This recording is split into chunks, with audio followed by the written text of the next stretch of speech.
Cerita Silat Online Channel mempersembahkan serial Pendekar Raja Wali Sakti, episode Pengantin Berdarah, bagian 1. Senja mulai turun merayap mendekati malam. Matahari semakin condong ke ufuk barat, sinarnya yang lembut kemerahan membias indah menanti datangnya rembulan seorang pemuda berkulit kuning langsat duduk berjongkok di pinggir gundukan tanah merah. Keadaan sekitarnya sepi dan mulai gelap. Matanya merembang sayu menatap pada batu pipih yang tertanam di atas gundukan tanah di depannya.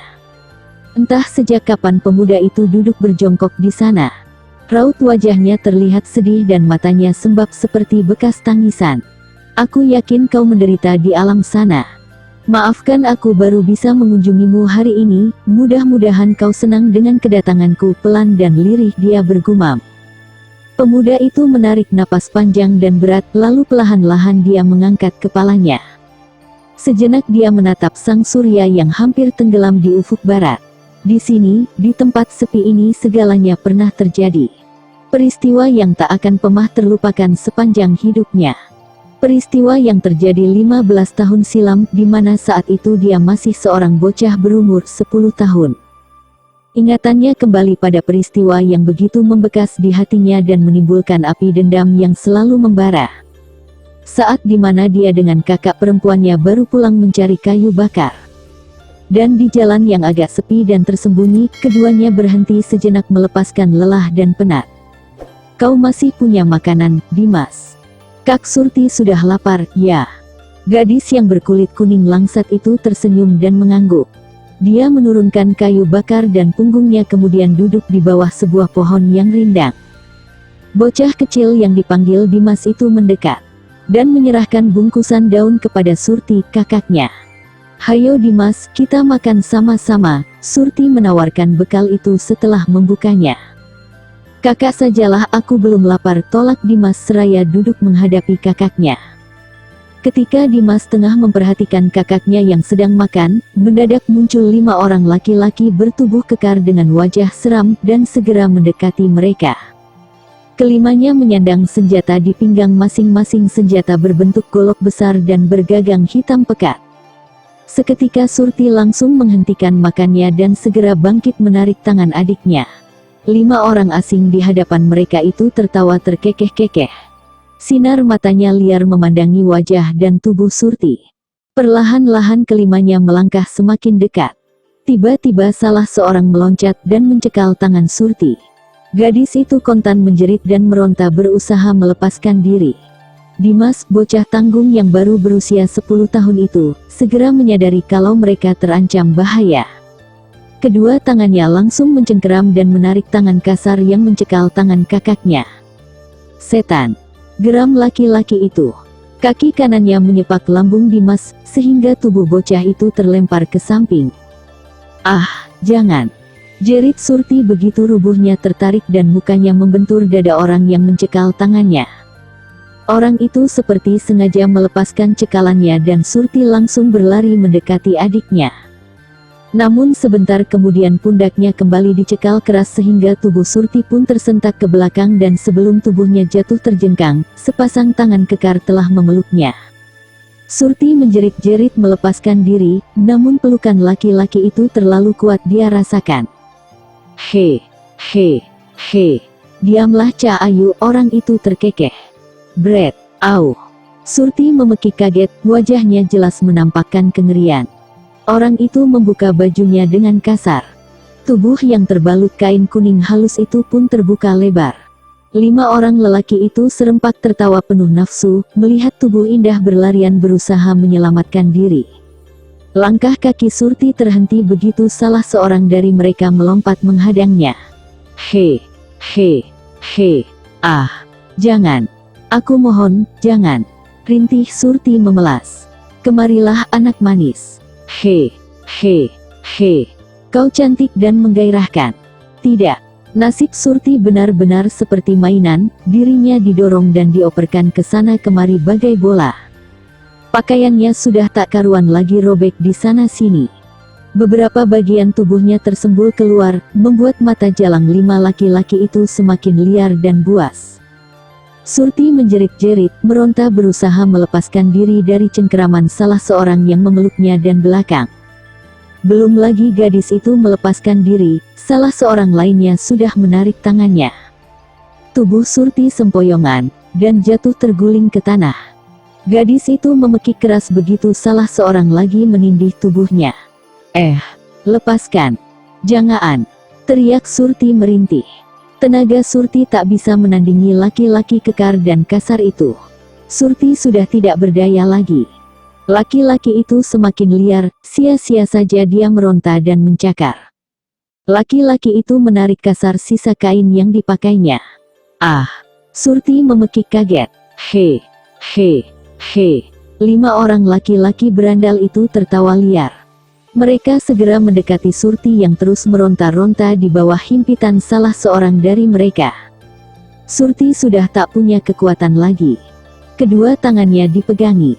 Tubuhnya sudah polos tanpa selembar kain pun. Air matanya mengalir deras menangisi nasibnya. Dia hanya bisa merintih dan memohon, namun semuanya sia-sia belaka. Surti menjerit keras begitu merasakan sesuatu yang belum pernah dia rasakan sebelumnya. Mata gadis itu terpejam, tak sanggup lagi menyaksikan wajah-wajah kasar yang tersenyum menyeringai di atas tubuhnya. Belum lagi dia menarik napas lega setelah laki-laki yang berada di atasnya bangkit, tubuhnya kembali ditindih oleh seorang lainnya. Kembali Surti menjerit keras, lalu pingsan tak tahan lagi menerima cobaan yang bertubi-tubi itu. Tubuhnya yang sudah tergolek pingsan pun kembali digilir oleh 3 orang berikutnya. Tidak, Dimas menjerit keras. Tubuh anak muda itu jatuh lemas memeluk gundukan tanah di depannya. Air matanya jatuh bergulir di pipi, tak sanggup lagi dia membayangkan peristiwa keji yang menimpa kakaknya 15 tahun silam. 5 orang yang kerasukan iblis memperkosa kakak perempuannya secara bergiliran, dan membunuhnya setelah puas. Akan kucari mereka, akan kubunuh mereka semua. Percayalah Kak, aku akan membalaskan sakit hatimu. Geram Dimas. Kedua telapak tangannya saling terkatup mengepal.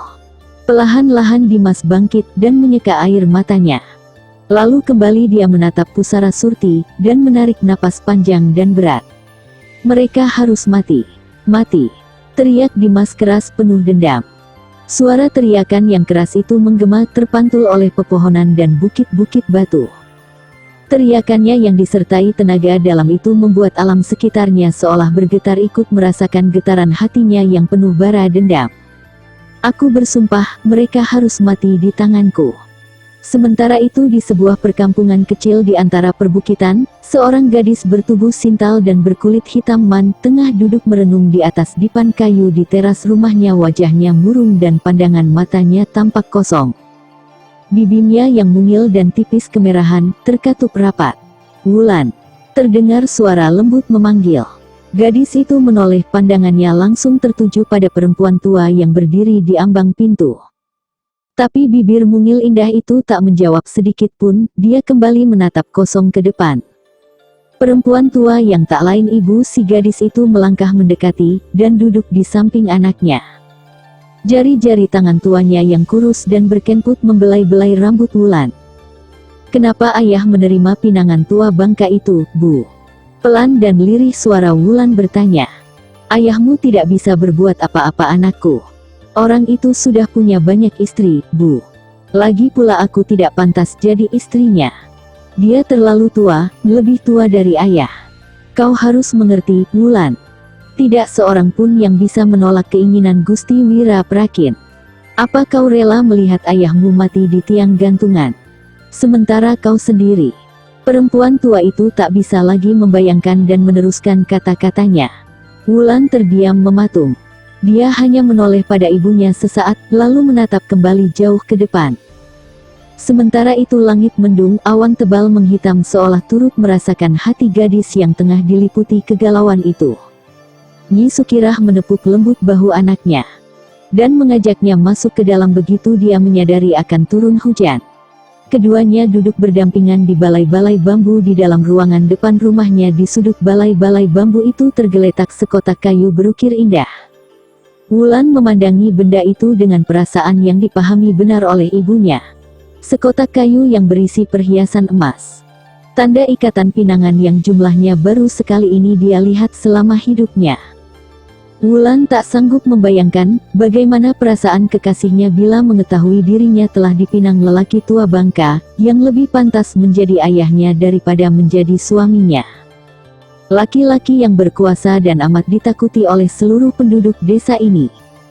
Tidak ada seorang pun yang berani menentangnya. Ya, tidak seorang pun. Hah, Wulan mendesah panjang. Nadanya gusar. Pulangkan saja tanda ikatan pinangan itu, Bu. Wulan. Nyi Sukirah tersentak kaget. Aku tidak mau, Bu. Aku tidak bisa mengkhianati Kang Dimas. Aku sudah berjanji akan setia sampai menunggu Kang Dimas kembali. Kembalkan saja tanda ikatan pinangan itu, Bu. Wulan merajuk. Wulan. Kau tahu apa akibatnya menolak pinangan Gusti Wira Prakin? Tidak, Nak. Jangan bawa orang tuamu ke tiang gantungan. Aku mohon, jangan. Nyi Sukirah tak bisa lagi membendung air matanya. Dia memeluk bahu putrinya. Kita bisa meninggalkan desa ini, Bu. Di sini kita juga tidak mempunyai apa-apa. Semuanya dikuasai si tua bangka itu. Seumur hidup kita dililit hutang yang semakin membengkak. Makin meninggi suara Wulan. Gusti Wira Prakin akan membebaskan semua hutang-hutang ayahmu, Wulan. Bahkan dia akan menyerahkan kembali tanah milik ayahmu. Dia akan menjamin kehidupan kita, bujuk Nyi Sukirah. Berbaktilah pada orang tuamu, Wulan. Tidak, Bu. Diriku bukan untuk dijual. Tegas Wulan. Wulan. Nyi Sukirah tak mampu lagi bersuara. Wulan bangkit berdiri, lalu dia mengambil kotak kayu yang ada di sudut balai-balai bambu itu. Dia tercenung sebentar, lalu berbalik dan duduk kembali di samping ibunya. Tangannya terulur ke depan menyerahkan kotak perhiasan itu kepada orang tuanya. Nyi Sukirah hanya menatap kosong. Menahan kegetiran hatinya. Kalau ibu atau ayah tidak mau mengembalikan perhiasan ini, biar aku yang mengembalikan sendiri, kata Wulan tegas. Wulan. Wulan meletakkan kotak perhiasan itu di pangkuan ibunya, kemudian dia melangkah mendekati jendela yang masih terbuka lebar. Nyi Sukirah tak tahu lagi apa yang mesti dia perbuat. Dia bangkit dan melangkah masuk ke kamarnya membawa kotak perhiasan itu. Pintu kamar berderit pelan, lalu tertutup rapat. Maafkan aku, Ibu. Ayah, bisik Wulan lirih. Tidak mungkin. Dengus Ki Sukirah kencang. Laki-laki tua yang rambutnya telah memutih itu, menatap kotak kayu berukir di tangan istrinya. Kepalanya tergeleng-geleng seakan tidak percaya kalau Wulan menolak pinangan yang sudah diterimanya. Wulan, panggil Ki Sukirah keras. Pak. Nyi Sukirah gemetaran melihat suaminya begitu marah. Pintu kamar terkuak perlahan-lahan, dan dari balik pintu itu muncul gadis ayu berwajah sendu. Sejenak dia memandang kedua orang tuanya yang duduk di tepi pembaringan. Perlahan-lahan sekali dia melangkah mendekati. Duduk. Perintah Ki Sukirah. Bibir Wulan tak menjawab sedikit pun. Dia duduk di samping ayahnya dengan kepala tertunduk dalam-dalam. Tidak berani memandang wajah lelah tua di hadapannya. Gadis itu menyadari benar apa yang tengah berkecamuk di dada orang tuanya. Apa maksudmu mengembalikan tanda pinangan ini, Wulan? Tanya Ki Sukirah mencoba menahan amarahnya. Membatalkan pinangan itu, ayah, sahut Wulan lirih. Dan kau tahu apa akibatnya? Wulan mengangguk pasti. Keberaniannya untuk menentang ayahnya mendadak bangkit. Tatapan matanya langsung ke bola mata ayahnya yang memerah. Ki Sukirah menatap tajam anak gadisnya ini. Dia sangat heran melihat begitu tegarnya Wulan. Pikirkan kembali matang-matang, Wulan. Ayah dan ibumu hanya orang kecil, tak punya kekuatan apa-apa. Pelan suara Nyi Sukirah mencoba menengahi. Gusti Wira Prakin sudah membawakan tanda lamarannya, Wulan. Aku sudah menerimanya. Tidak mungkin aku mengembalikannya lagi. Kau tahu itu, Wulan, sambung Ki Sukirah. Amarahnya tampak mulai surut. Sejenak suasana di kamar itu hening sesaat. Aku sudah menyatakan tadi, kalau ayah dan ibu tidak mau mengembalikan, biar aku sendiri yang mengembalikannya. Pelan dan mantap suara Wulan. Wulan, kau sadar mengatakan itu? Sentak Ki Sukirah. Aku sadar, ayah. Justru aku sadar, makanya ku tolak pinangan si tua bangka itu. Ki Sukirah terdiam dan menatap anak gadisnya dengan gusar. Aku yakin, di dalam hati ibu maupun ayah tentu tidak menerimanya. Jujur saja ayah, aku ingin bertanya apakah ayah senang. Ki Sukirah dan istrinya terhenyak.